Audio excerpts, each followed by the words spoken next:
Assalamualaikum warahmatullahi wabarakatuh. Bila kalian melihat binatang kecoa di rumah, maka jangan sampai memukulnya sampai mati, bahkan sampai isi perut kecoa tersebut keluar.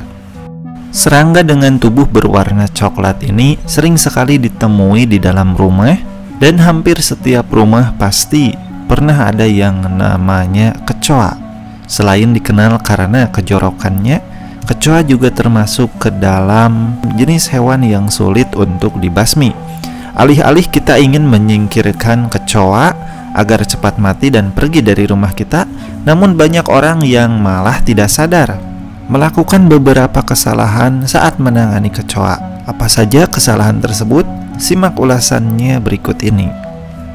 Yang pertama, jangan panik dan juga takut. Dalam membasmi kecoa, kita biasanya pertama kali akan panik dan juga takut, karena hewan yang satu ini memang mimpi buruk bagi sejuta umat. Hewan ini terkadang tiba-tiba muncul dan juga sering menunjukkan persiapannya untuk terbang ke arah kita. Jadi wajar banyak orang yang merasa panik dan takut ketika melihat kecoa. Namun perlu kita tahu, ternyata hal tersebut adalah merupakan sistem pertahanan kecoa. Dengan kata lain, serangga kecil ini bisa mendeteksi perasaan ketika kita berhadapan dengan kecoa.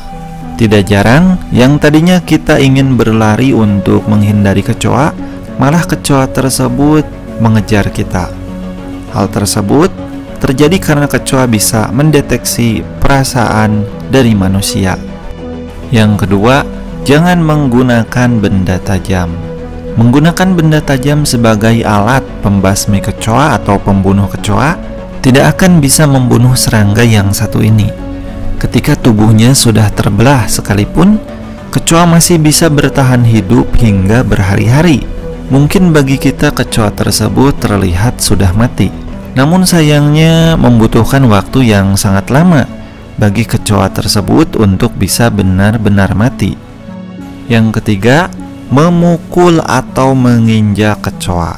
Tindakan ini sering dilakukan ketika kita refleks melihat seekor kecoa di rumah, dan ini dilakukan oleh orang-orang yang biasanya berani untuk menghadapi kecoa secara langsung.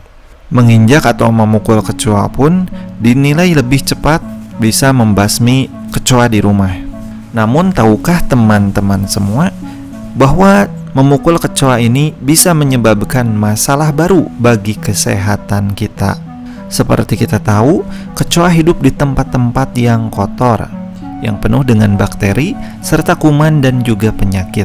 Jika kita membunuhnya dengan cara memukulnya atau menginjaknya, maka isi perut kecoa akan keluar, dan tidak menutup kemungkinan cairan di dalam perut kecoa tersebut akan menjadi masalah baru, karena di dalam perut kecoa tersebut terdapat cacing halus atau lembut yang bisa tetap hidup meskipun di luar dari tubuh kecoa.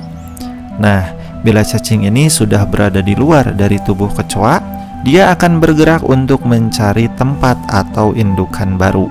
Cacing ini bentuknya sangat pendek, halus, dan juga lembut. Untuk bisa melihat cacing ini, kita bisa menaruh isi perut kecoa di atas kertas hitam atau di atas cermin, dan di situ kita bisa melihat pergerakannya.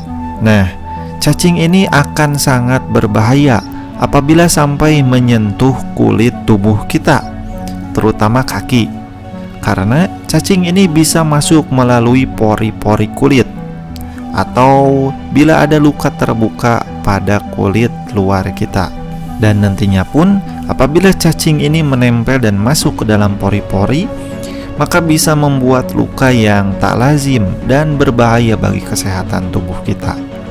Hal inilah yang belum banyak diketahui oleh orang-orang yang membasmi kecoa di rumahnya. Terlebih lagi, apabila kita memiliki anak bayi yang berada di dalam fase yang senang merangkak dan juga bermain di lantai, maka bisa saja cacing tadi akan menempel di tangan si kecil, dan tentu kondisi ini sangat tidak diinginkan. Oleh karena itu, mulai sekarang jangan pernah memukul atau menginjak kecoa di rumah. Kita ubah Kebiasaan dalam membasmi kecoa di rumah dengan cara yang benar, seperti dengan menyemprotkan racun kecoa, ataupun bisa dengan menggunakan racun yang berbentuk kapur. Oke teman-teman semua, terima kasih sudah menonton. Semoga video ini bisa bermanfaat bagi kita semua. Jangan berhenti di sini, mari bagikan ke teman-teman yang lain supaya mengetahui info bermanfaat ini. Terima kasih, semoga bermanfaat.